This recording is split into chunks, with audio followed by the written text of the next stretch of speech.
Buenas tardes a todos y bienvenidos a la segunda sesión del Free Market Roadshow 2020, en esta ocasión desde casa. Bueno, en primer lugar, antes de presentar el panel de hoy, me gustaría recordar que esto es no solo un esfuerzo del Juan de Mariana, sino también del Austrian Economic Center, del Centro Liberal Bastiat, del Círculo Henry Hazlitt y de Acción Liberal. Y que, bueno, como este año no se podía hacer como normalmente ocurre en Madrid, en la Fundación Rafael del Pino, decidimos pasarlo al formato en línea, que es como se están dando las conferencias en estas semanas. Como os decía, hoy os traemos la segunda sesión, que lleva por título El auge del populismo nacionalista a la luz del recorte de libertades. Y durante esta sesión hablaremos de las consecuencias que tiene para las libertades la gestión de la crisis actual, así como la futura oportunidad o ventana de oportunidad, mejor dicho, para el aumento de las fuerzas populistas y nacionalistas. Para ello, hoy tenemos a dos personas, a dos invitados de lujo. Por un lado tenemos a Eduardo Fernández, al que ya todos conocéis. Eduardo es doctor en Ciencia Política por la Universidad de Santiago de Compostela, es profesor en la Universidad Francisco Marroquín y además el director ejecutivo del Instituto Juan de Mariana. Y por el otro, a Santiago Navajas, que es un viejo amigo del instituto, que hacía bastante que no teníamos por aquí, así que muchísimas gracias por aceptar la invitación. Santiago Navajas es licenciado en Filosofía y también en Antropología, es jefe del Departamento de Filosofía del Instituto Blas Infante y además es colaborador en medios como Libertad Digital, Voz Populi o El Diario de Córdoba, donde os sugiero que le leáis porque siempre tiene cosas interesantes que aportar. Bueno, hoy vamos a dividir la sesión en tres bloques. Vamos a dedicarnos 15 minutos por bloque y luego, pues como siempre, os dejaremos a vosotros que nos estáis viendo por YouTube que nos mandéis vuestras preguntas. El primer bloque, y no sé si quién quiere empezar de los dos, si queréis que empiece Edu, que ha sido el primero que he presentado. En el primer bloque nos vamos a centrar en las consecuencias que vosotros creéis que están teniendo para la libertad las medidas que se han tomado desde que entró en vigor el estado de alarma. Entonces, Edu, si quieres empezar, todo tuyo. Bueno, pues muy amable, Irune, gracias por la presentación. Ya sabes, somos colegas, trabajamos en el mismo sitio. Bueno, hemos compartido muchas aventuras en estos últimos años. Y un placer compartir mesa con Santiago. De hecho, llevo una corbata de Hayek, de la Mont Pelerin con Hayek, porque cuando soy muy fan de los artículos de Santiago y obviamente uno de los últimos excelentes, ¿por qué teme Pablo Iglesias a Hayek?, ¿no? Hablando de descentralización, de varios artículos. Entonces, es un verdadero placer para mí compartir mesa con una persona pues, a la que leo y a la que admiro intelectual y personalmente. Yendo al punto, sí, definitivamente sí, ¿no? Si hablamos de libertades, yo creo que esta crisis del coronavirus, pues desde el estado de alarma, por lo menos, hemos perdido dos libertades. La de circulación y movimiento y la de reunión. Y aunque esas libertades, pues evidentemente están vinculadas a la cuestión de la salud pública, en el fondo ver cómo se ganan y ver las garantías con las que podemos recuperar las mismas, pues parece un reto para toda la ciudadanía, ¿no? Yo, para hablar de la libertad, siempre he pensado ir un poco más atrás, ¿no? Al final, la gestión de la crisis, desde mi particular punto, desde mi opinión, ha sido lamentable, ¿no? Y ha sido un problema en un sinfín de ámbitos, ¿no? Sistema de compras, qué sé yo, me vienen a la cabeza un montón de anécdotas, ¿no? El desastre del mando único en la organización de las compras, los retrasos en los tiempos, el problema con esta empresa china, Sense Bioeasy Biotechnology, que no tenía licencia y que hubo pues, ciertas estafas. Los problemas vinculados a la transparencia. El Economista publicaba hace 2 días que Sanidad se había gastado 300 millones de euros comprando material a través de empresas pues, de las cuales desconocemos su sede social, la dirección, la localidad, el código de identificación fiscal. La semana pasada, en el BOE, del 30 de abril, que es una cuestión también muy grave, la compra de hisopos, ¿no? Se gastan 4 millones de euros a través de la empresa MJ Steps, MJ Steps, y también se hace por un proceso de adjudicación por el procedimiento de urgencia, sin publicidad, no se sabe la localidad, no se sabe la dirección de la empresa. El ministerio dice que son problemas administrativos, que no se ha dado esa información por problemas administrativos. Claro, esa falta de transparencia esa falta de transparencia que está intoxicando todo el entorno, desde mi punto de vista, está contribuyendo a dinamitar otras dos libertades. O sea, ya tenemos dos restringidas, claramente restringidas, pero ese entorno un poco tóxico de falta de transparencia está contribuyendo a limitar otras dos libertades. ¿Qué dos libertades? Obviamente la libertad de expresión y, sobremanera, la libertad de prensa, ¿no? Creo que ambas están muy amenazadas en estos casi ya 2 meses de confinamiento. Además, reconocido por personas, por intelectuales, no precisamente a los que se pueda acusar de ser de extrema derecha o radicales liberales o cosas así, ¿no? Juan Luis Cebrián, por ejemplo, independientemente de las motivaciones que le hayan inspirado para escribir esos artículos, ha publicado 2 textos muy duros contra el gobierno en el país, ¿no? Pero también el informe de Reporteros Sin Fronteras ha denunciado pues cierta erosión del sistema de libertades. Y es que, claro, Irune lo comentaba, ¿no? Filtrar, pactar preguntas, no parece un buen mecanismo para proteger la libertad ni para generar confianza, ¿no? En conclusión de esta primera intervención, yo creo que sí, definitivamente la situación actual amenaza la estructura de derechos y libertades ciudadanas, y si vamos a intentar, pues, enumerar las más amenazadas, pues Movimiento y Reunión son las más amenazadas, además de prensa y de expresión. La última, esta libertad de expresión, pues creo que también está fuera de toda duda, ¿no? El ministro, nuestro ministro del Interior, Fernando Grande Marlaska, además parece particularmente ensañado en perseguir a determinados actores y con ello posiblemente contribuir a una erosión de la libertad de expresión. Además, y como conclusión, que ya llevo 5 minutos hablando y creo que me he pasado, potencialmente puede existir una amenaza a otro tipo de libertades, por ejemplo, los derechos de propiedad privada. Requisas, nacionalizaciones y expropiaciones, creo que estamos lejos de lo anterior, pero sería una tercera vía de discusión. Bueno, pues muchísimas gracias, Edu. Me gustaría pasarle ahora el turno de palabra a Santiago para que nos comente qué potenciales, no solo qué potenciales, sino aparte también qué libertades crees que están siendo actualmente amenazadas por las medidas del gobierno. Muchas gracias. Y también un saludo, Edu, por tus amables palabras. Y me gustaría comenzar en correspondencia con tu corbata, con una cita de Hayek, precisamente, ¿no? Y es cuando en un diálogo con 2 profesores de Harvard discutiendo el modelo de planificación de Roosevelt, Hayek admitió que durante la guerra, él se refería a la Segunda Guerra Mundial, todos hemos de ser en algún sentido totalitarios. Claro, la clave está en algún sentido, porque lo que pueden interpretar esa expresión de Hayek como que en algún momento hemos de ser totalitarios, porque en una guerra, evidentemente, hay un objetivo único que, por así decir, amolda a toda la sociedad para que actúe como un organismo. ¿Cuál es el peligro? El peligro está en que efectivamente se acabe esa guerra y haya gente que pretenda que la sociedad siga actuando como un organismo único, con un solo objetivo, con lo cual ese totalitarismo momentáneo y con ciertos requisitos se mantenga durante mayor tiempo, ¿no? En un estado de paz. Y fijaos en este sentido de la guerra como equivalente a totalitario, el uso de las metáforas bélicas que se utilizan en este tipo de periodos, ¿no? Tenemos que vencer la guerra contra el virus, todos tenemos que estar unidos contra el virus. Este uso de metáforas bélicas no es inocente, sino que precisamente quiere introducir dentro de la sociedad esa unidad de destino, lo universal por el cual todos deberíamos de seguir al líder. Hemos de recordar cuál es la tradición histórica de estos estados de alarma y nos tenemos que retrotraer al Imperio Romano, bueno, al tiempo de la República, cuando se instituyó la figura del dictador. El dictador precisamente se podía traducir como aquel que tenía el mando único.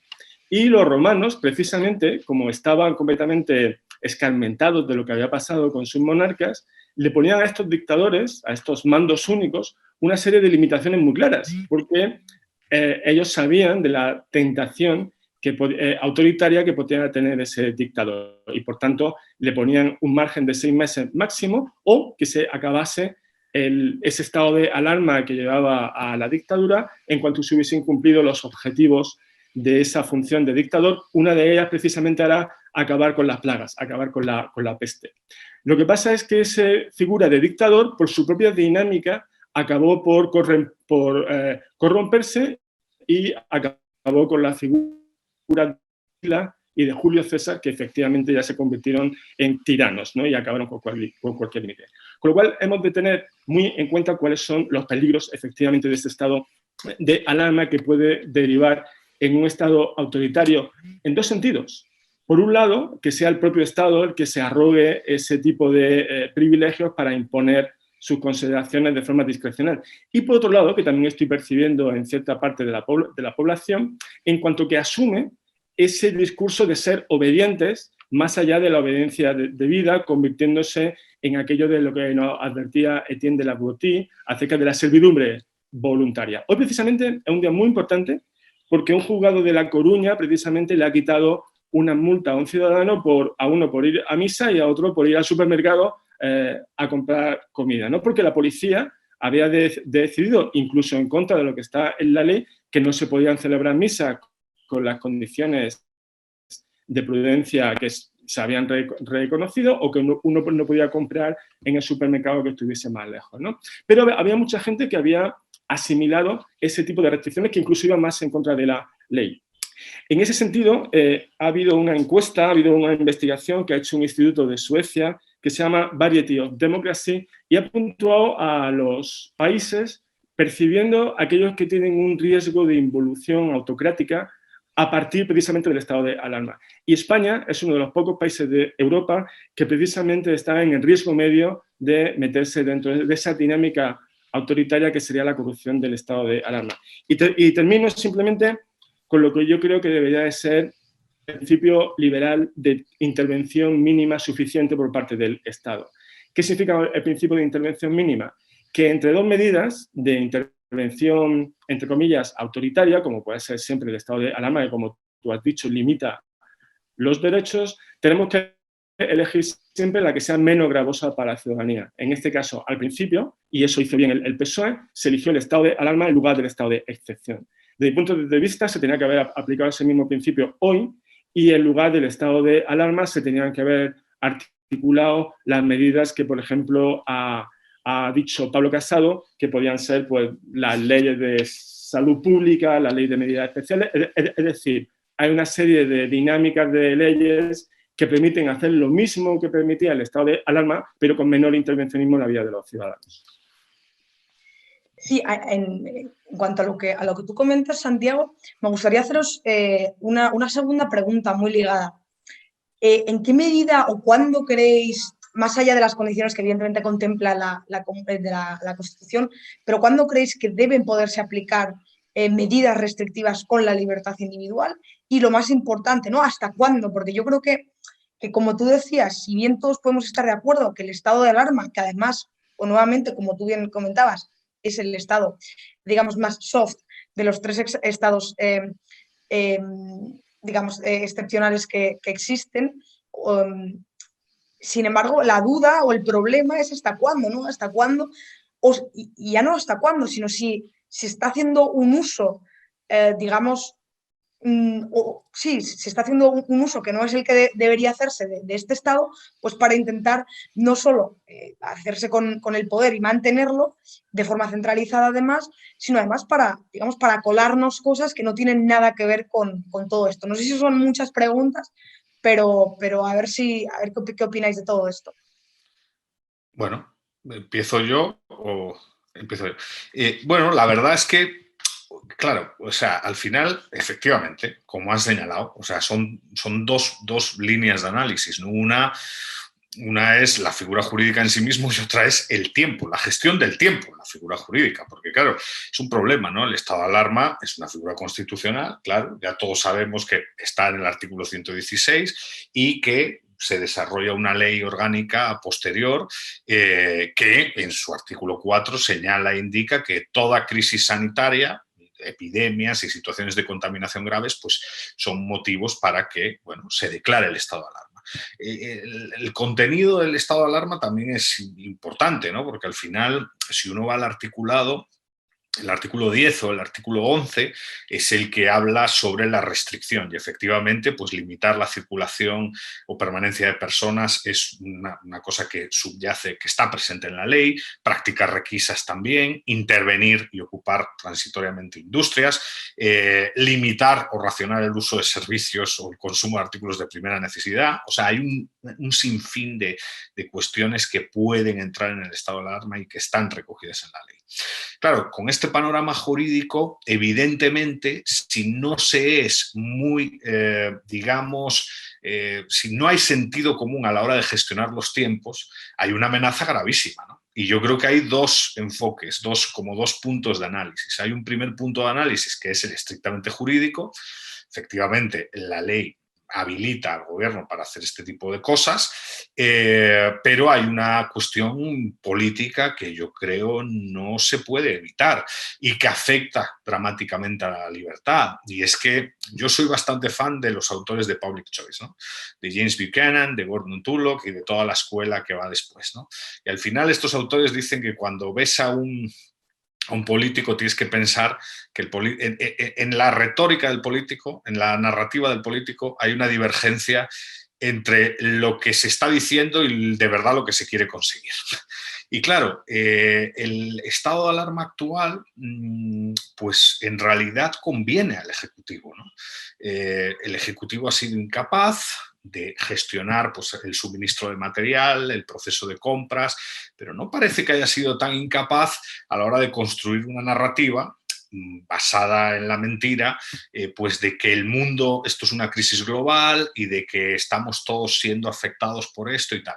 Y esta narrativa de, por un lado, acusar a la oposición, por otro lado, decir que el mundo y el mercado son excesivamente caóticos y es una jungla en la cual es muy complicado navegar, lo que ha motivado es que no se hayan hecho pruebas, por ejemplo. No hay pruebas masivas hechas. O sea, al final, la narrativa del gobierno ha dificultado una implementación de política pública que yo creo que sería muy necesaria, que es la realización de pruebas a amplias capas de la población.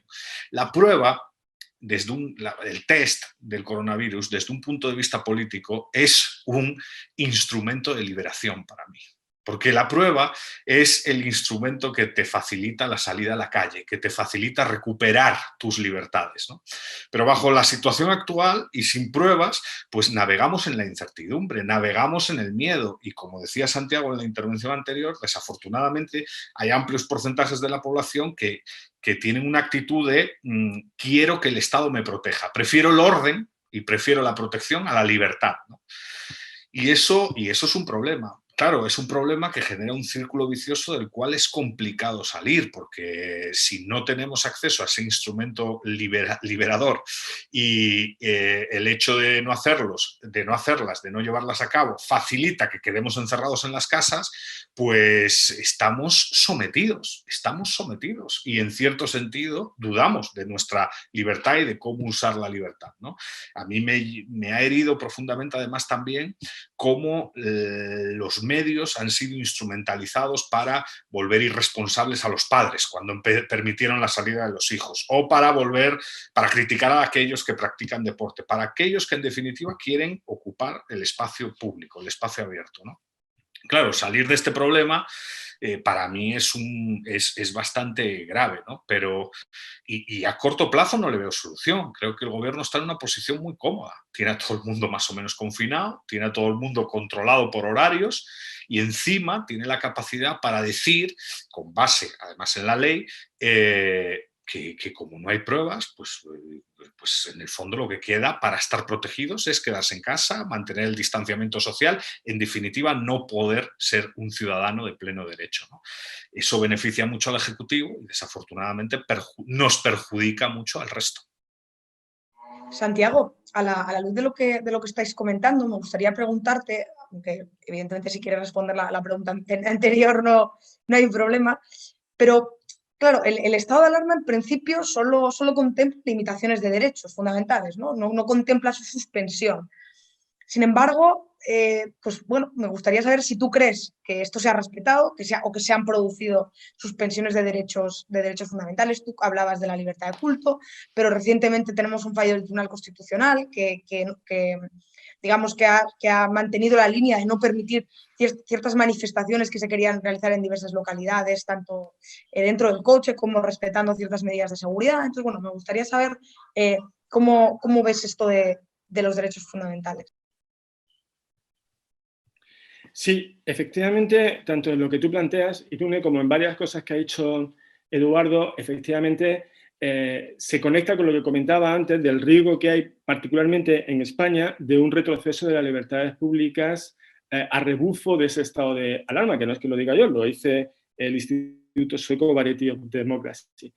Eso se conecta, a su vez, con una tendencia de los últimos 15 años que ha detectado la revista The Economist en el descenso de la calidad democrática en el mundo, que bueno, en España no ha sucedido, pero sí en otras partes, y eso tiene que ver con el ascenso del populismo, que es un factor muy importante, el populismo, porque claro, es que nos ha tocado esta pandemia, esta situación de estado de alarma, no con un gobierno en el que pudiesen estar, por ejemplo, el PSOE y Ciudadanos, sino con un gobierno en el que está PSOE y Podemos. Y Podemos incorpora un factor de distorsión a la hora de aplicar un estado de alarma, porque al fin y al cabo Podemos es un partido de extrema izquierda, que luego voy a comentar cómo puede afectar eso a la interpretación del estado de alarma. Yo creo que efectivamente a partir de hoy nos hemos sobrepasado en la aplicación del estado de alarma, porque en eso estoy con Pablo Casado y con el PP. Creo que hay medidas de menos intervencionismo por parte del Estado para conseguir los mismos objetivos con respecto a la salud pública. Lo que sucede es un poco lo que ha comentado Eduardo antes, ¿no? Que se mezcla un afán de seguridad a través de cómo se ha introducido el miedo en la población y eso afecta a la libertad, ¿no? Ese clásico conflicto entre Hobbes y Locke o Spinoza, ¿no? ¿Cuál es el Estado? ¿Cuál es el fin del Estado, ¿no? ¿La seguridad o la libertad? Evidentemente, la seguridad es un requisito fundamental, pero, digamos, está siempre condicionado a que, digamos, el ideal de aplicación del Estado es siempre la libertad. Entonces, un gobierno populista como el que estamos se aprovecha de esa situación de afán de seguridad lógico que tiene la gente para, a través del miedo, manipularla con lo que también ha comentado Eduardo, que es el de la manipulación de los medios, que luego quisiera comentar un poco acerca de eso. ¿Por qué nos hemos sobrepasado? Yo creo que el gobierno tiene una razón contingente y otra estructural.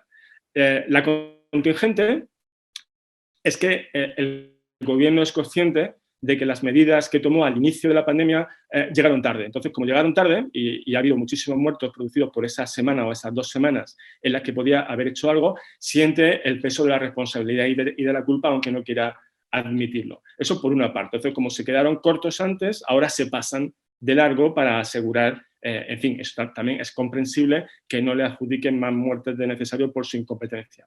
Pero luego hay un factor estructural y es que un gobierno socialista podemita no tiene mucho aprecio por las libertades públicas. Entonces, en ese sentido, es fundamental que para un programa como el de Pablo Iglesias, que se basa en filósofos como Laclau o Chantal Mouffe, es fundamental el control social de los procesos de producción. Y ese control social de los procesos de producción también es un control social de los medios de comunicación de masa. Estamos viendo como la mayor parte de los medios de comunicación están sometidos a ese control social que lleva a cabo el gobierno a través de una serie de subvenciones, una serie de ayudas que luego, claro, hay que pagarlas a favor de esa narrativa del Estado, que consiste fundamentalmente en fijaos ese concepto que se ha puesto mucho en circulación ahora, que es el de bulo. Por bulo, lo que se ha querido hacer pasar por parte del gobierno es cualquier crítica que se haga a la actuación, en este caso a las medidas que ha tomado Pedro Sánchez. Monedero, por ejemplo, asimiló en Twitter las caceroladas que se hacían a las 9 con los bulos que se estaban realizando. Y en ese sentido es fundamental la figura de Fernando Simón, el científico del gobierno. Y subrayo lo del científico del gobierno porque publiqué también un artículo en Libertad Digital contraponiendo la figura de Fernando Simón a la figura de Richard Feynman, que participó en la Comisión Rogers investigando el accidente del Challenger, ¿no? Y lo que mostró Richard Feynman en su informe acerca de lo que sucedió es precisamente el conflicto que hay entre la verdad y el poder. Y que hace falta falta ser un científico como él, que no solo sea un especialista, sino que además tenga una ética muy fuerte vinculada a la objetividad y a la independencia que tiene que tener un científico para que se oponga, en este caso, a lo que el poder manda, ¿no? Y Fernando Simón, desde antes del 8M, manifestó que efectivamente, ¿no?, ponía por delante lo que al gobierno le interesaba en lugar de lo que tenía que decir buscando esa verdad. Con lo cual, estamos un poco en lo que comentaba Eduardo, esa incertidumbre de que realmente no sabemos qué medidas tomar, pero porque el gobierno desde el principio han sido ellos precisamente los que se han instalado en los bulos y en las fake news, ¿no? Desde ese punto de vista es muy importante la acción y las actividades que estáis teniendo el Instituto Juan de Mariana y toda la actividad que todavía nos permiten por Twitter, y digo que todavía nos permite porque incluso Twitter se puso a amenazar con que iba a legislar sobre esos determinados bulos, habría que ver en qué dirección lo hace, pero es muy importante en este caso la labor de la ciudadanía para protestar contra lo que tú has comentado, Irune, de ese paso que podría ser de la limitación a la suspensión de los derechos. Yo creo que siempre en cuanto a los derechos es mejor quedarse corto a la hora de limitarlos que pasarse, ¿no? Y claro, tenemos un gobierno que está en la otra opción, en la opción de preferir la democracia populista a la democracia liberal. En ese sentido, Edu, antes Santiago nos comentaba, bueno, por ejemplo, ese ejemplo, ¿no?, del juez que había no sé si era un juez, pero básicamente que se había fallado a favor de un ciudadano que había reclamado una de esas multas, ¿no? Entonces, ¿tú crees que esto es un ejemplo que nos deja ver que la separación de poderes y el imperio de la ley siguen funcionando plenamente? Eduardo, no te escuchamos, estás muteado. Ahora ya sí. Me acaba de avisar, esto de la tecnología es una maravilla, me acaba de avisar el Zoom. Yo la verdad es que efectivamente sí creo que a día de hoy, y un poco, quizás podamos discutirlo después, por la amenaza de ese autoritarismo competitivo que se cierne sobre la realidad española, esa regresión democrática que estamos sufriendo, democrática y sobre todo liberal en relación a nuestras libertades, pero eso no significa que todavía no haya instituciones vinculadas a la división de poderes que funcionan. Evidentemente, un juez en La Coruña, al darle la razón a un ciudadano y evitar una multa, está mandando una señal, ¿no? Está mandando una señal que, en el fondo toca el ADN del Estado. Se supone que vivimos en una democracia liberal. Una democracia liberal tiene tres patas. Una pata republicana con elementos republicanos, división de poderes, imperio de la ley, el espacio para dejarla a la sociedad actuar y ser activa en aquellos ámbitos donde quiera, la pata democrática del sufragio y la pata liberal de protección de derechos y libertades individuales. ¿Qué pasa? Que un poco como decía Santiago, Podemos solo le interesa la soberanía popular, las mayorías, la democracia como la entienden ellos, que es una concepción muy peligrosa, muy popular o populista, pero evidentemente todavía hay ciertos recursos de división de poderes en el sistema.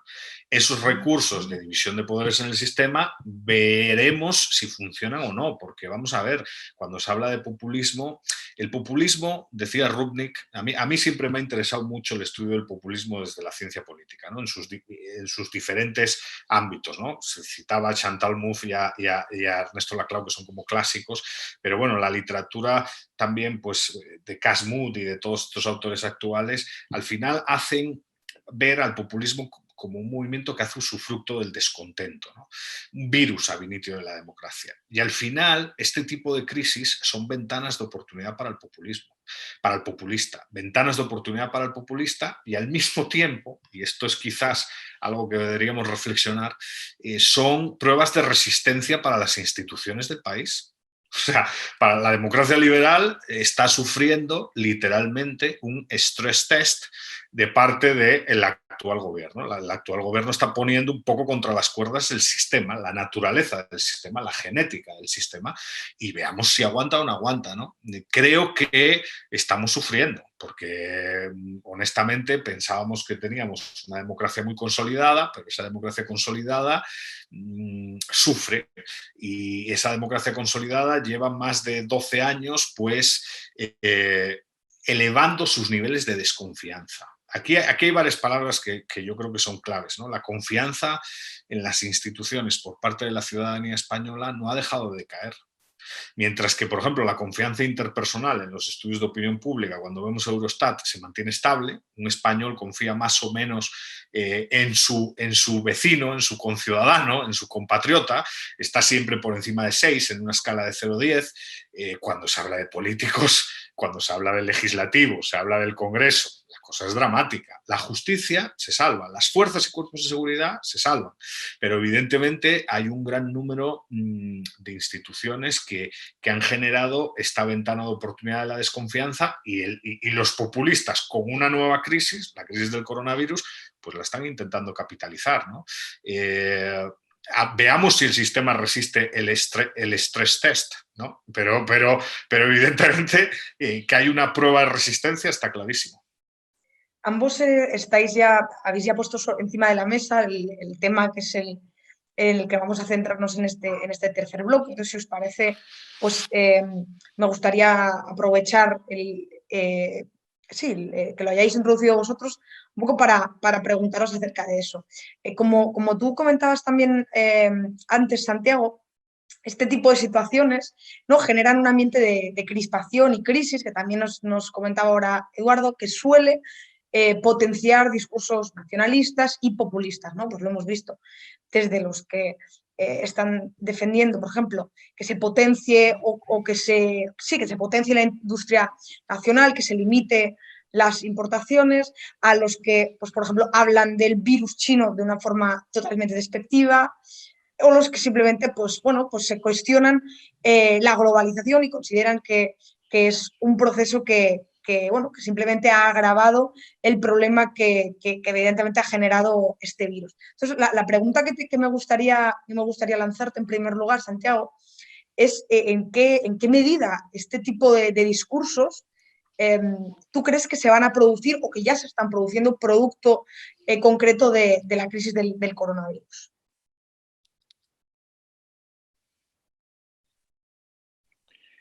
Sí. En este sentido, claro, yo me dedico a la filosofía y ha sido bastante frustrante lo que ha sucedido en el ámbito de la reacción de los filósofos en general hacia las medidas que se están tomando y sobre todo hacia el futuro, porque la ventana del populismo a la que se ha referido Eduardo se está dando muchísimo entre los filósofos que están viendo esta crisis precisamente para atacar a la democracia liberal, para atacar la globalización, para atacar los derechos de los individuos. Y claro, nosotros tenemos corbata de Hayek o citamos a Hayek, pero tenemos que tener en consideración cuál es el intelectual de referencia para el populismo intelectual que también nos asalta, ¿no? Y, por ejemplo, mientras que, por ejemplo, el liberalismo se refundó en el año 38 en la conferencia Lippmann, en esas mismas fechas moría Antonio Gramsci, y Antonio Gramsci me gustaría dar una cita de él, porque creo que refleja muy bien lo que subyace a lo que se están moviendo en el ámbito intelectual a la hora de aprovechar la crisis para imponer una agenda para una democracia populista que está en contra de la democracia liberal. Decía Gramsci, un acto histórico solo puede ser llevado a cabo por el hombre colectivo. Y esto presupone el logro de una unidad cultural, social, a través de la cual una multiplicidad de voluntades dispersas con objetivos heterogéneos son soldadas en torno a un único objetivo, sobre la base de una común e igual concepción del mundo. Claro, esa igual concepción del mundo es muy difícil provocarla si no aprovechas una situación como la actual, en la que todos estamos enfocados en derrotar al virus y en la que todos tenemos ese miedo. Entonces es una oportunidad fantástica, como decía Eduardo, para esos elementos populistas, para implantar una democracia socialista en el que la voluntad general de Rousseau se consigue solidificar a través de ese miedo y a través de ese control social de las instituciones democráticas. Entonces, en ese sentido, yo soy más bien pesimista. Y bueno, lo que ha pasado en el Parlamento, la verdad es que no tengo todavía una idea muy clara de lo que puede suceder, porque claro, Ciudadanos perdió una oportunidad magnífica cuando tenía 50 diputados para aliarse con el PSOE y crear un gobierno de centro-izquierda, con lo cual el PSOE al final terminó siendo de izquierda a extrema izquierda. ¿Qué ha pasado hoy? Pues será muy interesante ver si hoy, por ejemplo, se ha producido el primer paso para una posible alianza, una posible reversión del PSOE hacia el centro, dándose la mano con Ciudadanos y abandonando en ese sentido las políticas populistas. O puede ser directamente que Ciudadanos entre en ese agujero negro, en esa trampa que le ha podido hacer ese tipo de gobierno. No lo sabemos. Yo en ese aspecto, en principio, me declaro un poco más en contra, como he dicho antes, del estado de alarma, pero me ha parecido también muy sobreactuada la reacción de algunos militantes famosos de Ciudadanos abandonando el partido, porque una de las cosas fundamentales de la democracia es que al fin y al cabo vivimos en un sistema partitocrático. Y hay partidos como el PP y como el PSOE que tienen una masa de fieles que lo ven más bien a sus partidos como una secta que como un club. Lo cual les da ese componente de secta, pero al final también le hace ser muy sólidos para cualquier crisis que puedan tener y cualquier desavenencia, ¿no? Entonces yo veo muy complicada la situación futura porque veo que el bloque de la izquierda en el Parlamento, unido a los nacionalistas, va a ser el que tome cada vez más poder, mientras que el bloque de la derecha no va a conseguir hacer contrapeso porque se va a dividir cada vez más entre la versión populista y la versión liberal de Casado, que no termina muy bien, creo, de concretarse. Entonces, en ese aspecto, tanto a nivel internacional como a nivel nacional, veo la situación complicada, soy más bien pesimista. Edu, tú que, como comentabas, has estudiado con bastante profundidad cómo se desarrolla el populismo y cómo el populismo, sobre todo, se hace con el poder. No sé si podrías comentarnos si crees que se están dando, evidentemente ya hay un partido populista en el gobierno, ¿no? Pero si tú crees que se dan las condiciones en España actualmente y sobre todo, digamos, en la situación de nueva normalidad que tanto se comenta ahora, para que efectivamente tanto populismos como nacionalismos de uno y otro color en España consigan muchísimo más poder que el que ya tienen ahora. Sí, bueno, yo comentaba antes el tema, sí, o sea, cuando hay un libro que a mí me gusta mucho, si alguien quiere introducirse ahí, que es el Oxford Handbook of Populism, que es un texto de 2017 bastante interesante en el cual se reflexiona, bueno, sobre el estado actual de la cuestión, ¿no? Haciendo una revisión de la literatura y de las tendencias que me parece muy, muy interesante. Además, hay gente pues, del mundo, digamos, y de la iberosfera, ¿no? Cristóbal Rovira es uno de los autores, Paulino Ochoa, Paul Taggart. Pero bueno, la cosa es que todos estos autores, cuando intentan resumir, dicen estas cuestiones que he señalado antes: usufructo del descontento, virus al litio de la democracia, capacidad para aprovechar una ventana de oportunidad. Pero quizás el tema más interesante está, los populistas juegan como con tres cuestiones, ¿no? Pueblo, élite y voluntad general, en sus distintas acepciones, ¿no? Santiago hablaba de la cuestión de la voluntad general. Independientemente de la corriente que veamos y que estudiemos, se instrumentalizan los conceptos de una manera u otra. Pero el punto es que pueblo, élite y voluntad general forman parte de esa narrativa populista, ¿no? Ese pueblo que es expresión de la voluntad general y que ataca a la élite porque la élite es impura y tal. Claro, para construir esa narrativa necesitas forzosamente una ventana de oportunidad que puede ser, pues en este caso, una situación de salud pública que evidentemente te ha tocado, no es que la hayas buscado, es que ha aparecido y la quieres aprovechar. Yo creo que ahí Pablo Iglesias tiene mucha capacidad para detectar esas ventanas de oportunidad, es un superviviente en el ámbito político, como casi todos los populistas suelen ser supervivientes, o la puedes crear. Puede existir una ventana de oportunidad, aprovecharla y seguir profundizando en esa ventana de oportunidad porque tienes la capacidad para aumentar la percepción de la crisis, ¿no? Ahora, evidentemente, yo para detectar a un populista lo tengo clarísimo. El populista no cree en la democracia liberal, porque el rasgo distintivo de la democracia liberal es el pluralismo, y el populista es, por definición, un actor que habla de homogeneidad. O sea, es un actor homogeneizante. O estás conmigo o estás contra mí. No acepta el pluralismo, no acepta la negociación. ¿Dónde veo yo que hay rasgos muy, muy populistas en la actual situación? En la narrativa de Pablo Iglesias es evidente, pero la actitud del propio presidente amenazando si no me apoyas, prepárate porque los muertos van a ser brutales y eso es tu responsabilidad. Ese tipo de amenazas, ahí se esconde también una actitud populista. Lo contrario, ¿qué es? Lo contrario es aquel que entiende la democracia liberal como un espacio de acuerdos, como el respeto a las identidades alternativas de otros, siempre dentro de una estructura de reglas, ¿no? Entonces, claro que hay bastante evidencia de que hay una amenaza populista, ¿no? Hay un discurso homogéneo, Pablo Iglesias sigue utilizando ese discurso antiélite, antiempresa, anti lo que no es él, o lo que él considera que no es él, y en definitiva hay un canto a estás conmigo o estás contra mí. No se acepta la pluralidad de ideas. Por tanto, no se acepta, aunque ellos quieran aparentarlo, la política de negociación. No están a favor de la política de negociación, quieren imponer sus criterios, porque en el fondo sus criterios son los correctos, ¿no? Pero evidentemente esto tiene efectos sobre la confianza, como decía antes. El gobierno puede aprovechar la ventana de oportunidad o los socios en el gobierno, pero definitivamente hay mucha gente que se da cuenta de los potenciales, en el fondo, de las potenciales acciones que pueden conducir a un régimen híbrido.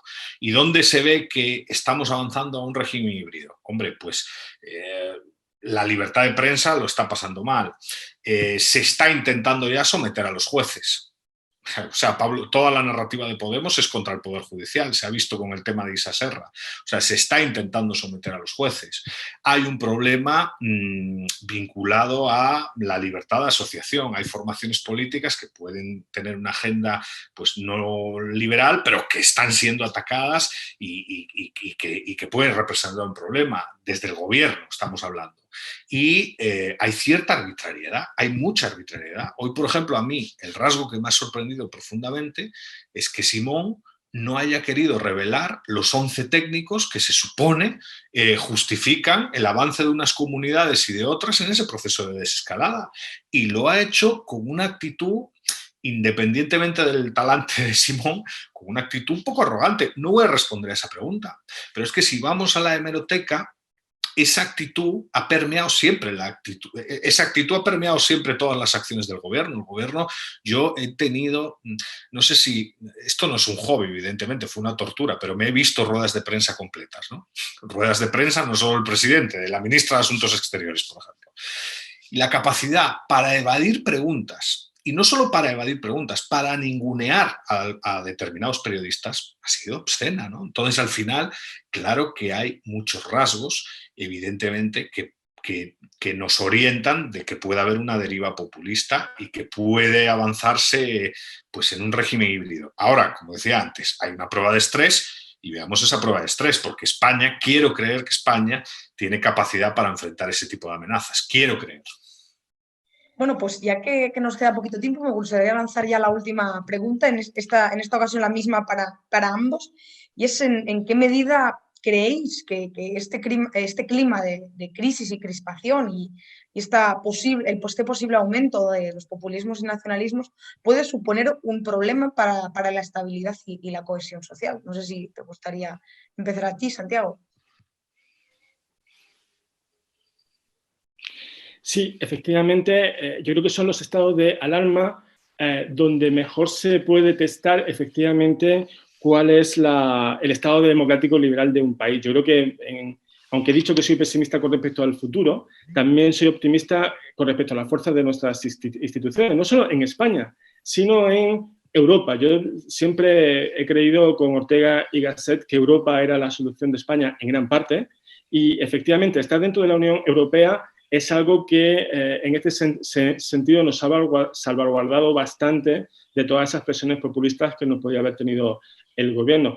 También quiero analizar un poco más la sentencia del Tribunal Constitucional alemán, en este caso contra las medidas discrecionales que había tomado el Banco Central Europeo y el Tribunal Europeo, porque también hay un problema con esto del populismo y ese populismo tecnocrático, paradójicamente tecnocrático, ¿no? Y es que queramos tener atajos a través de determinados tecnólogos que quieran puentear la solución democrática, no por nada, sino porque esos tecnócratas muchas veces están controlados por los políticos. Entonces, en esa disyunción es donde se pueden dar los mayores problemas. En cuanto a lo que decía Eduardo antes, también me parecía muy interesante, porque tenemos que tener en consideración, y en ese sentido, los liberales tenemos que hacer una especie de refundación, creo yo, a los 100 años del Congreso Lippmann, de cómo tiene que ser el liberalismo del siglo XXI. En el Congreso Lippmann, los liberales que estaban allí reunidos, de Hayek a Röpke, propusieron un nuevo término, que era el de neoliberalismo, para distinguirse un poco del liberalismo laissez-faire que había sido el dominante, al menos en la teoría, hasta esa época. Quizá debemos empezar a llamarnos a nosotros mismos posliberales. No lo sé, esto es una idea que lanzo, porque hemos de tener en cuenta algo que sí es interesante que tienen en cuenta los populistas y que nosotros los liberales no tenemos. Soy muy fan de Hayek, pero también soy muy fan de Adam Smith, y los liberales muchas veces hemos olvidado su teoría de los sentimientos morales. ¿Qué quiero decir con eso? Que los populistas son muy buenos manejando las emociones, manejando los sentimientos. Pero eso no es lo malo es cuando las emociones que se manejan son las emociones negativas. Dijo Pablo Iglesias que había que politizar el dolor. Ahora están politizando el miedo. ¿Qué deberíamos de hacer los liberales? Pues quizás dar también un giro populista al liberalismo, pero en un sentido positivo, en el sentido de politizar las emociones que pueden ser emociones que nos hagan más fuertes y más creativos, como es lo que decía Adam Smith, ¿no? El sentimiento del honor, el sentimiento de la grandeza. Esas páginas en las que decía Adam Smith que teníamos que darle un toque moral a la economía. Con lo cual yo creo que en el siglo XX, en el siglo XXI, los liberales vamos a tener que aprender de los populistas a la hora de manejar las emociones en el buen sentido. Lo que pasa es que esas emociones positivas de las que hablaba Adam Smith, porque por otro lado tenemos también una cuestión de ciclo político, es decir, igual que tenemos una teoría de ciclo económico, también deberemos de implementar una teoría de ciclo político. Hemos tenido 30 años, desde que llegaron Reagan y Thatcher, que han sido 30 años muy buenos en los que han aumentado las libertades y han aumentado la prosperidad en el mundo entero. Pero desde hace unos cuantos años eso está degenerando. Entonces también deberemos tener una teoría de los ciclos políticos para darnos cuenta que hay subidas y bajadas a la hora de tener en cuenta la libertad y crear algunos diques para contener el principal factor de amenaza en el siglo XXI, que quizás sea el imperialismo. Pensad que Estados Unidos tiene a Donald Trump, Rusia tiene a Putin, China tiene a Xi Jinping y Europa tiene a Angela Merkel, que es un líder político muy fuerte, pero estamos viendo cómo Europa se está digregando. Entonces, deberíamos de pensar cómo hacer un imperio liberal, lo cual suena a paradoja, pero creo que es otro desafío que debemos de tener los liberales en este siglo XXI. Muchísimas gracias, Santiago. Edu, tú mismo sobre la cohesión y la estabilidad. Creo que la situación actual, pues evidentemente no ayuda a la estabilidad. O sea, el mapa político, por ejemplo, español, estamos hablando, ¿no? El mapa político español es un mapa que cuando salgamos del estado de alarma es un mapa caracterizado por una elevadísima fragmentación, ¿no? Y además es una fragmentación, yo diría, de naturaleza centrífuga. Es una fragmentación que de lo que se trata no es de consolidar normas hacia el centro, digamos, y de lograr acuerdos, sino en muchos casos de destruir el sistema, ¿no? El problema es que parte de esas minorías que compiten políticamente lo que pretenden es destruir el sistema y avanzar hacia un nuevo sistema. Y eso genera mucha incertidumbre, ¿no? Además, hay un problema que a mí me preocupa mucho y que afecta a la cohesión social, porque yo creo que la cuestión económica no es menor, ¿eh? O sea, una gran parte de la sociedad española está hablando de que hay que ser irresponsable respecto a la deuda, hay que ser irresponsable respecto al déficit, hay que ser irresponsable, en definitiva, ¿no? Y claro, yo siempre he entendido el liberalismo con responsabilidad. O sea, la libertad sin responsabilidad no tiene sentido. Y hay un canto de parte de determinadas élites hacia la irresponsabilidad. Entonces, al final, fragmentación, canto a la irresponsabilidad, lo que está generando es un aumento en la distancia ideológica entre los actores, polarización, estamos polarizándonos, y esa polarización desafortunadamente puede erosionar la cohesión social. Que, repito, en España Una cosa es el escenario político y otra cosa es el escenario social, ¿eh? Cuando uno ve encuestas de opinión en el ámbito social, la confianza interpersonal entre los españoles es altísima, ¿eh? Y la capacidad de los españoles para cooperar y para ayudarse unos a otros es altísima, ¿eh? Y ahora no porque estamos confinados, pero en la anterior crisis la delincuencia bajó en medio de la crisis. O sea, precisamente uno pensaría que a medida que hay más crisis y más problemas y más desempleo, la delincuencia subiría. Pues en este país fue al revés. En este país bajaron los niveles de delincuencia, ¿no? En medio de la crisis. Y a día de hoy también están por los suelos, afortunadamente. Entonces, el problema, creo, es político. Es la incapacidad de las élites políticas para lograr acuerdos y para consensuar una mínima agenda social. Y eso se está viendo pues a nivel de instituciones y a nivel del entendimiento entre instituciones. Yo quiero ser optimista, ¿eh? Porque al final, en el Juan de Mariana, en los seminarios de formación leímos mucho sobre crisis, ahora este último mes, creo que la ciudadanía española tiene la capacidad para salir de esto. Pero definitivamente nuestros políticos han actuado de forma lamentable. Y la mayoría de nuestros políticos han actuado de forma lamentable. A mí por eso me duele profundamente muchas veces cómo desde instancias gubernamentales se lanzan, o de medios de comunicación oficiales, como Televisión Española, se lanzan mensajes contra la ciudadanía diciendo los padres son unos irresponsables o los deportistas son unos irresponsables. Yo creo que aquí el mayor irresponsable en todo este proceso ha sido el Poder Ejecutivo, y el mayor generador de tensión y de fragmentación social y de confusión y de distorsión de la realidad ha sido el Ejecutivo.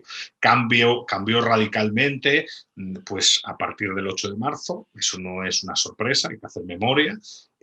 Luego cambia radicalmente los decretos, primero 3/4 partes, luego el 50%, o sea, toma decisiones de una manera un poco locada que no contribuyen a generar confianza.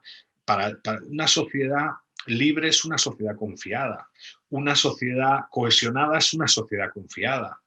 España tiene mucho capital social, pues intentemos aprovechar ese capital social, pero el mayor enemigo del capital social español, desde mi punto de vista, a día de hoy es el Ejecutivo. Muchísimas gracias, Edu. Si os parece, como han pasado ya unos 50 minutos, os voy a leer algunas preguntas de las personas que nos están siguiendo por YouTube. La verdad que bueno, que tenemos bastantes. Ha habido bastante, parece que ha interesado bastante. La primera pregunta es de Jonathan Cruz. Jonathan nos pregunta que se habla mucho de globalismo y si creen que lo que está sucediendo ahora tiene mucho que ver con eso, ¿no? Entiendo que a lo que se refiere es que sí, la crisis del coronavirus es en parte una consecuencia del globalismo. No sé cuál de los dos os gustaría empezar contestando con esto. Y si alguno de los dos hay alguna pregunta que no la quiere contestar, tampoco hay problema. Sí, con respecto a esta pregunta de Jonathan es muy interesante porque precisamente se ha culpado a la globalización de ser la causa de la plaga, cuando plagas han existido siempre. Es decir, lo que pasa es que ahora ha sido, digamos, como mucho más rápida, ¿no? Pero plagas en Occidente ha habido un montón. Por ejemplo, en la Atenas de Pericles hubo una plaga en Atenas que se llevó a gran parte de la población. Lo curioso es que en esa época las plagas se veían como algo casi normal. Es decir, no hay ninguna referencia que yo recuerde en Platón acerca de algo de Sócrates que pasó la plaga. También, por ejemplo, una de las medidas que tenían los dictadores romanos era precisamente para luchar contra las plagas, por no hablar de la peste negra. Yo creo que precisamente la globalización lo que va a permitir es, primero, que paradójicamente haya habido mucha más comunicación acerca de lo que ha estado pasando y que la solución también venga mucho más rápido. Ya se está comentando que dentro de un año va a haber una vacuna, con lo cual yo sospecho que dentro de 3 o 4 años el rastro de la plaga vírica no va a ser tan importante como el rastro de la plaga política e ideológica que pueda venir sobre el lomo de esta plaga vírica, en cuanto que sean los populistas los que utilicen el coronavirus como una excusa precisamente para ponerle barreras a la globalización. Sí, la verdad es que me parece muy interesante el comentario de Santiago. Yo estoy de acuerdo. Creo que al final, evidentemente, va a haber gente. La ventana de oportunidad nacionalista y populista va a intentar ser aprovechada, pero no podemos negar la realidad. La globalización ha traído infinidad de ventajas a lo largo del tiempo. En cuestiones comerciales, en cuestiones de cooperación social, en cuestiones de información, y el punto es aprender a navegar en un entorno globalizado e interconectado al final, ¿no? Y ahí yo diría que hay cuestiones que son muy interesantes, ¿no? Muchos de los que creemos en la libertad, por lanzar una piedra al público y tal, y generar algo de polémica, muchos de los que creemos en la libertad criticamos durante bastante tiempo a instituciones como la Unión Europea, ¿no? Y ahora parece que la Unión Europea es la que nos puede ayudar en algunas cuestiones, ¿no? Por ejemplo, el euro, ¿no? ¿Cómo estaría nuestra economía si no tuviésemos euro? Y si disfrutásemos de una soberanía monetaria, pues a lo mejor la inflación no estaba como está y el poder adquisitivo de mucha gente pues se habría reducido, ¿no? Pero también a nivel local, al final a mí me viene. Irune sabe que soy fan ultra de la obra de Elinor Ostrom y de Bruno Frey y de todos estos autores, pero de lo que se trata es de navegar en la globalización con jurisdicciones solapadas, ¿no? Con functional overlapping jurisdictions, con mecanismos de división de poder a distintos niveles que se controlan unos a otros. Yo creo que eso es sanísimo y que parte de eso es lo que nos va a librar, esos controles desde abajo y también desde más allá del Estado, ¿no? Sociales y no sociales. Sin ánimo de hacer mucho spam, ahora con lo que comentabais de la globalización, me gustaría comentarle a los que nos están escuchando que en los próximos días vamos a tener una entrevista disponible en el canal de YouTube del Juan de Mariana, en la que hablamos con un biotecnólogo que nos comenta cómo, de hecho, la globalización puede contribuir a la salida de este problema, pues sobre todo en lo que a buscar una cura se refiere. No sé si Santiago hacías como ademán de decir algo, no sé si quieres que pasemos a otra pregunta o querías añadir alguna cosa. Sí, precisamente quería añadir algo que está muy relacionado con la globalización, que es la tecnología, porque la tecnología es algo que ha ido, digamos, en paralelo a la globalización. Y fijemos, se dice, el biotecnólogo nos lo aclarará, que se ha podido producir en un laboratorio chino, ¿no? Yo lo que quiero destacar de eso es que precisamente en China hay laboratorios donde se puede hacer eso, es decir, ha podido pasar un accidente. ¿Qué quiere decir eso? Que la tecnología se ha dispersado por el mundo entero. Hoy el centro del mundo ya no pasa por el meridiano de Greenwich, sino que pasa por el estrecho de Malaca, allí en Asia, y dentro de poco los mapas mundis del mundo ya no pondrán el Atlántico en el centro, sino que pondrán el Pacífico. Entonces esa combinación de globalización y tecnología nos puede dar problemas, como ha pasado ahora con el coronavirus, pero como comentaba Eduardo, el resultado neto va a ser mucho más positivo.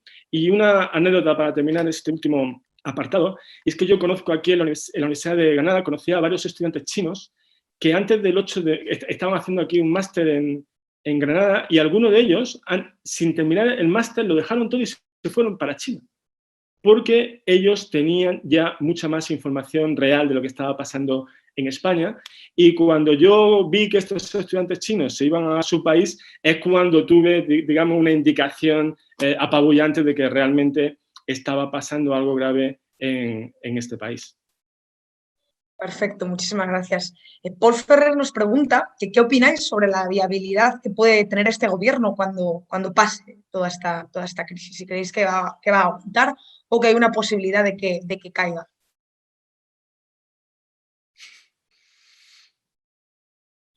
¿Entro yo? Pues no sé, la verdad es que soy bastante... ¿Sabes qué pasa? Que yo tengo, no sé, tengo picos, ¿no? En mi carácter, en mis emociones, ¿no? Unas veces estoy muy optimista y otras veces estoy muy pesimista. Y creo que desafortunadamente el gobierno desde mi punto de vista, va a resistir. Porque al final se saben mover bastante bien en la institución legislativa, no tienen escrúpulos a la hora de pactar y de ceder, y han logrado pues, construir una red funcional para sus intereses, ¿no? En última instancia ahora han incorporado a Ciudadanos, lo cual, bueno, se puede discutir si eso es bueno o malo para moderar incluso al gobierno, que no sería nada malo, incluso para meter una bomba dentro de la propia estructura del gobierno, porque Podemos a lo mejor está dolido por ese tipo de cuestiones, pero yo sí creo que a corto van a sobrevivir. Y además es que la situación, como decía antes, en cierto sentido, han construido una situación que les favorece. La gente tiene miedo y la gente tiene incertidumbre. Y no han sido capaces de proveer o no han querido proveer herramientas para reducir el miedo. Yo, por ejemplo, yo por eso soy tan crítico con el tema de las pruebas. Para mí las pruebas es un instrumento que reduce el miedo, que contribuye a generar confianza. Y el gobierno no las quiere pasar. Y no las quiere pasar porque, en cierto sentido, sabe que el hecho de no tenerlas controla a la población, ayuda a facilitar el control sobre la población y además les irresponsabiliza en caso de que haya un problema. O sea, ¿ha habido un rebrote? Es porque has salido a la calle. No hubieses salido a la calle, te hubieses quedado en tu casa. Entonces ese tipo de actitudes favorece, la situación favorece un poco al gobierno, ¿no? Pero bueno, confiemos en la presión de la sociedad civil, confiemos en la interacción con esas instituciones guardianas, el Poder Judicial, que al final es una institución guardiana, y veamos, ¿no? Pero como gobierno yo creo que sí van a aguantar más de lo que muchos piensan. Santiago, ¿te gustaría a ti también añadir alguna cosa? Sí, estoy completamente de acuerdo con Eduardo. Yo creo que en este sentido hay que tener en cuenta el perfil psicológico del político que son tanto Pedro Sánchez como Pablo Iglesias, que yo creo que son dos políticos maquiavélicos en el mejor sentido de la expresión, es decir, son aquellos que siguen el manual de Maquiavelo acerca de cómo acceder y mantenerse en el poder. Entonces, dos supervivientes natos como son Pedro Sánchez y Pablo Iglesias no van a dejar el poder fácilmente, con lo cual no tienen que convocar elecciones y van a seguir en el poder hasta que les toque. Pero yo creo que tanto en el proyecto político de Pedro Sánchez, que lo veo más bien como alguien que únicamente quiere el poder, no es un ideólogo nato, sino que le gusta estar un poco en primera línea, y Pablo Iglesias, que sí que es un ideólogo y que sí tiene una idea acerca de qué haces con el poder, tanto por ese perfil psicológico de uno y de otro, del narcisista y del ideólogo, van a intentar estar en el poder el máximo tiempo posible. Muchísimas gracias, Santiago. Vamos a la última pregunta. Tenemos una pregunta más de Juan Taborcía. Juan nos pregunta si creéis que la sociedad civil es en parte responsable del abuso de poder del Ejecutivo durante el estado de alarma. Entiendo que se refiere, digamos, a que ha habido una especie de falta de oposición de la sociedad civil. Edu. Es un tema, vamos a ver, yo creo mucho y quiero mucho a la sociedad civil española, pero hay que reconocer que evidentemente es una sociedad civil débil. Nos falta mucho por aprender ahí, en el campo de la actividad cívica y tal.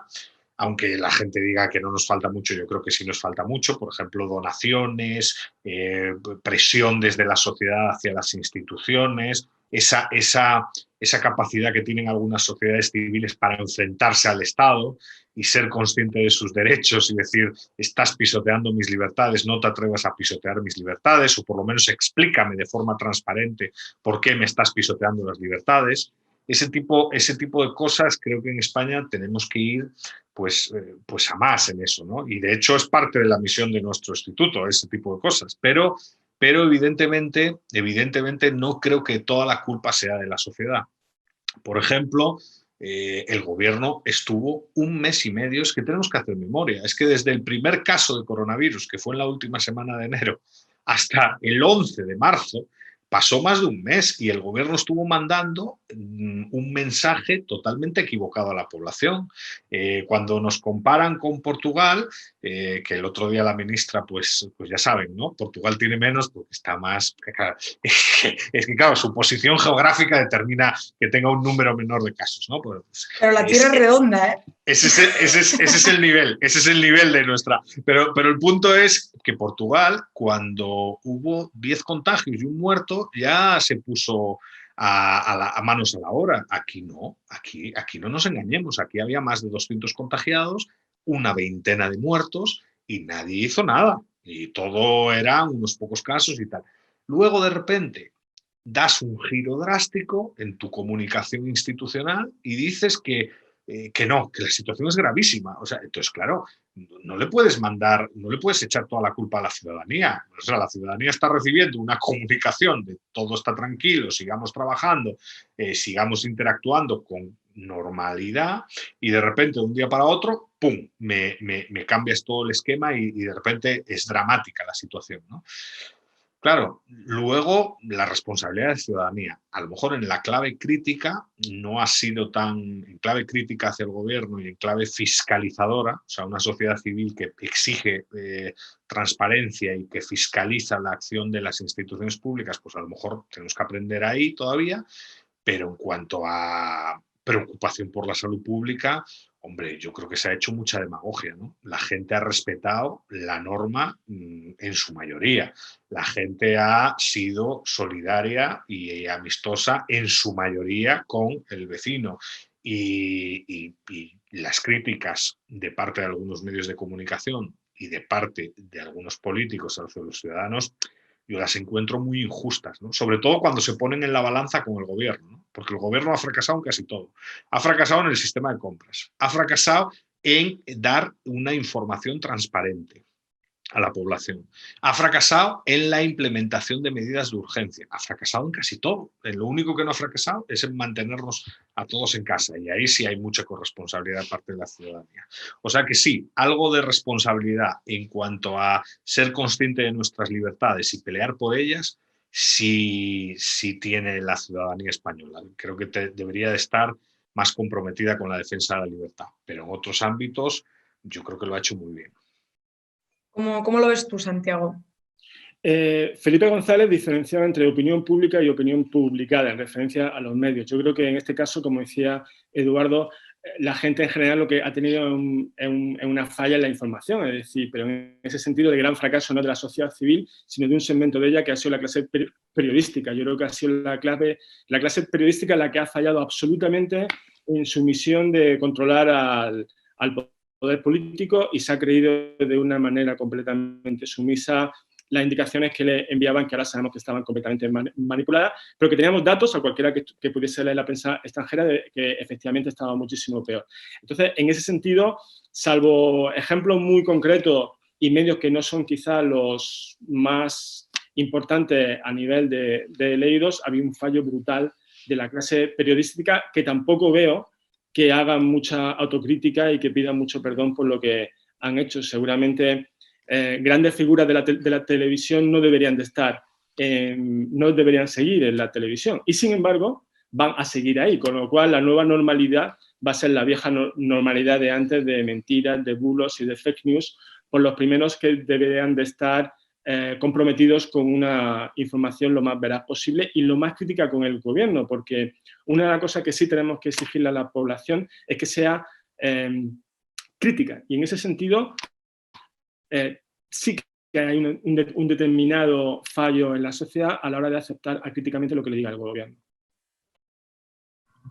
Bueno, pues muchísimas gracias a ambos. La verdad que yo creo que ha sido una tertulia súper interesante, una muy buena segunda sesión del Free Market. Si os parece, lo dejamos aquí y emplazo a nuestros oyentes a que se unan a nosotros este sábado una vez más con Paco Capella, al que todos ya conocéis, que es socio fundador del Instituto, y también la semana que viene con la nueva sesión y la última del Free Market, en la que Ignasi Voltó, nuestro coordinador audiovisual, entrevistará a Javier Fernández Laschetti, que es consejero de Hacienda y Función Pública del Gobierno de la Comunidad de Madrid.